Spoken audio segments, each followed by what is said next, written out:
Hello বন্ধুরা, আশা করি তোমরা ভালো আছো।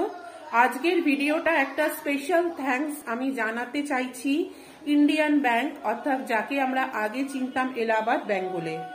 এই ব্রাঞ্চটা হচ্ছে পাইকপাড়া, টালা পাইকপাড়ায়। লাস্ট দুদিন আগে আমি আমার মায়ের বাড়ি গেছিলাম। মায়ের কেওয়াইসিটা আপডেট ছিল না, তো যার কারণে একটু অসুবিধা হচ্ছিল। মায়ের তো জানো হাঁটু ব্যথা, পায়ের ব্যথা নিয়ে সিঁড়ি দিয়ে ওঠা বা রিস্কায় উঠে যাওয়া একেবারেই অসম্ভব।